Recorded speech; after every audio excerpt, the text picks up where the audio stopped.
Oh,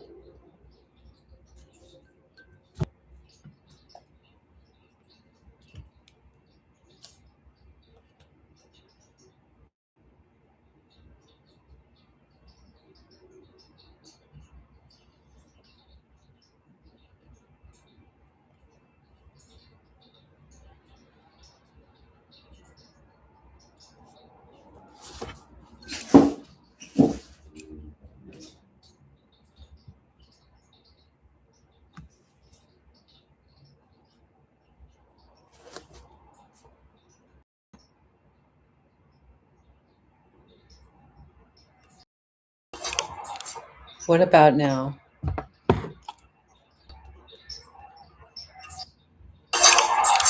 What about now?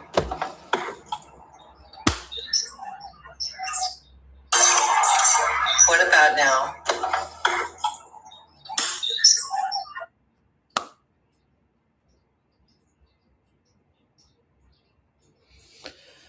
Woo wee! Woo wee! Ah! And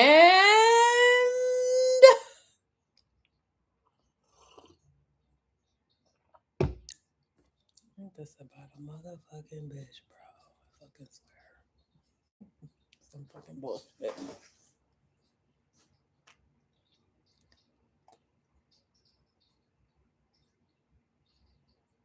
Back and better, baby. Sheesh. This thing got me scared to make any moves. Got me scared to sign off. Got me scared to unplug the mic. Sheesh. Ah. Oh my gosh. I'm going to just keep this right here. I'm going to just keep this right here. Good Lordy, Jesus, have mercy. Have mercy.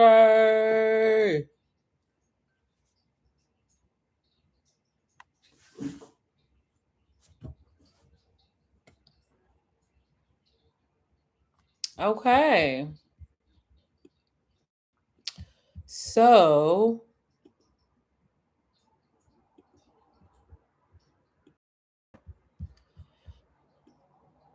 as we know, I went ghost again, but the experiment hasn't stopped. I've still been reading. This is such a gigantic learning curve. Hopping on these lives, but I've still been reading. I am officially on page 118. And I just didn't go live. Period. Which is interesting because the experiment lives. The experiment continues. The experiment never stopped. So we are still in Tiny Experiment 002, reading 10 pages a day. And I am on officially page 118. I recently just finished chapter 5 and I'm in the beginning of chapter 6. And ironically enough, chapter 5, guess what it was about? Procrastination. And even more ironic, see, this is why I let go of beating myself up last week, because at the end of the day, it just feels like I am where I'm supposed to be, even though I'm not where I want to be. If that makes any kind of sense, throw a heart in the comments if that makes any kind of sense. But what's also ironically enough, when I was reading chapter 5, the author acknowledges that she too She too, I want to talk like a politician and not point at y'all. She too experienced a gigantic amount of procrastination when writing the chapter on procrastination. Let me see. What does she officially call the chapter? Chapter 5, procrastination is not the enemy.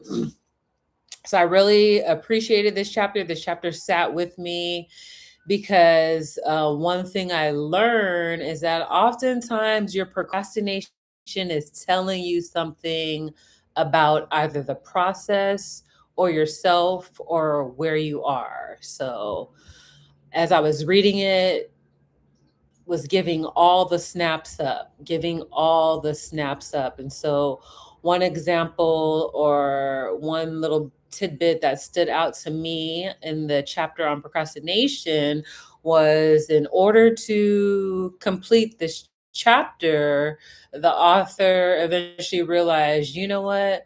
Since I'm doing all procrastination on a chapter about procrastination, she mentioned like it happened to be the most productive week like in her work life. She got so many items completed. She was able to check so many boxes off her list, but when it actually came to sitting down and arriving in the moment of writing about procrastination, she just wasn't able to do it. So what she did was she decided to do more research and conduct some surveys and ask questions to the people about why they procrastinated. So there was one person that stood out to me in particular. She was a nurse and she loved what she did as a nurse. She was very proud to complete nursing school as a parent, raising children, which, yeah, that's a fucking dope ass accomplishment. If you're raising children and you're in nursing school, like, hell yeah, you should be proud as fuck. And she was proud. And then there were certain moments where the nurse would notice like moments, like little incremental moments of procrastination where like to you and I, like it doesn't seem like such a big deal, but it actually bothered the nurse. And she noticed like it would just be small moments like it would be approaching 5 p.m. And at 5 p.m., she knew, like, okay, I need to go and provide meds for this patient at 5 p.m. Like, I need to go right now. She'd be telling herself that mentally, but she would still continue to chit chat, chop it up with her coworkers. She would remain engaged in conversation instead of ending the conversation to go and provide the meds to the patient. You know, granted, of course, she would still provide the meds to the patient, but like it wouldn't be at 5 p.m. You know, as scheduled. And so eventually, there's parts of the survey that the author asked, and it was revealed that this was during the time of the height of the pandemic. Nurses and doctors were extremely overworked during that time, and so out of the data that the author was able to extract, another aspect of procrastination is that sometimes procrastination is not necessarily about like not wanting to rise to occasion and complete the task on hand, but it's also a way of self-preservation.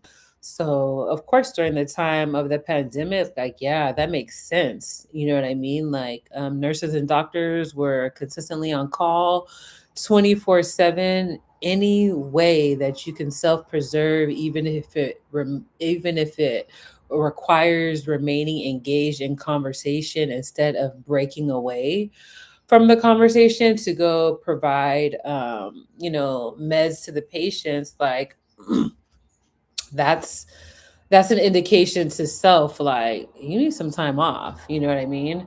So then I was able to kind of relate that to in regards to me not showing up as consistently as I would like to in the lives. And like yesterday when I did my 10 pages of reading, let's see, the order of events happens. I got up, I went to my the home gym downstairs in the apartment building.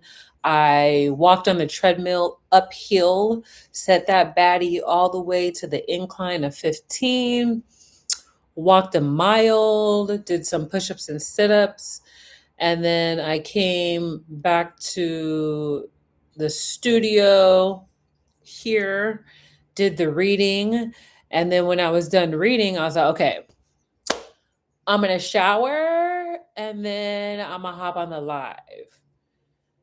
And then I completed this reading and then I read some other books that I'm reading as well. And I just kept reading and reading, really enjoying myself, having a grand old time. And then the moment for the shower never happened. It never happened. And so, because that moment for the shower never happened, it never created space for me to complete the full circle and get on my live. So I was just like, oh, okay, after reading the portion on procrastination, I was like, oh, okay, I was just preserving. Self preserving. And I believe also, too, this is the Virgo in me right now. This is the Virgo in me right now.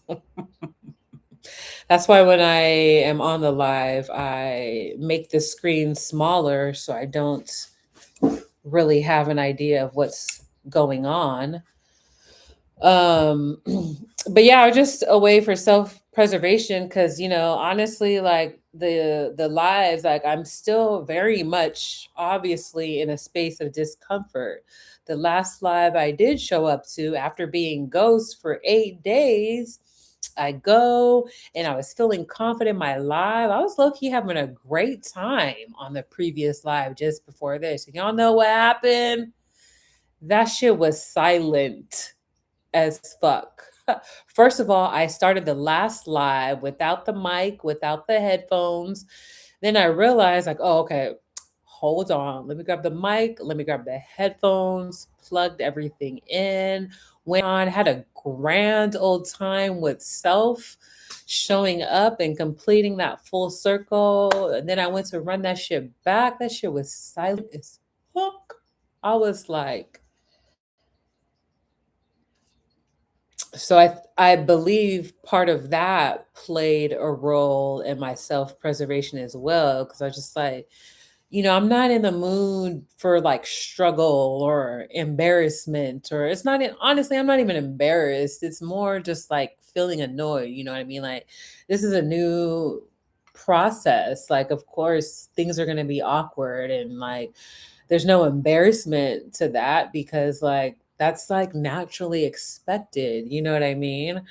So, after completing the chapter on procrastination, I just was able to understand that, procrastination is not about just like beating oneself up or, even it doesn't always have to do with laziness or time management. There are other factors when it comes to procrastination and the factor that stuck with me the most was it's also a way of self preservation. And once I was able to recognize that within self yesterday, I was like, oh, okay, like the shower didn't happen because I was still self preserving. So, anywho, here we are now. And so what am I starting to notice? Oh, okay. So since starting Tiny Experiment 002, one thing that I am starting to notice, just in general, outside of me being inconsistent, I have been consistent with being inconsistent with showing up for the lives. But outside of that, one thing that I have started to notice is that like I feel like I'm starting to fall back in love again with reading and that really really feels good. So I'm not only reading this tiny experiment book, but I'm reading two other books, two other fun books. I think one of them I have right here with me.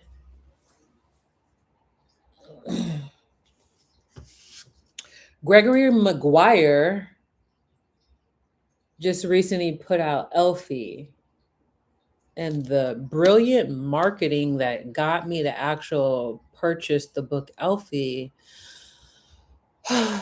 For the Audible, guess who's the narrator, y'all? This should be so obvious. Y'all should get it immediately. Cynthia Erivo. Like, that's literally what it said. It said the book Elfie, written by Gregory Maguire, for the Audible, written by Cynthia Erivo. I'm like, damn it, fucking Gregory, you're brilliant as fuck. So of course I'm doing an immersive read experience where I'm listening to the Audible and reading at the same time, and that's been fun. The book is kind of slow to begin with because I feel like it's written in like super modern English or something like that. But the one thing that always gets me excited about reading, from the Wicked series is like, you know what? This is like my Harry Potter moment, so to speak. I never got into Harry Potter.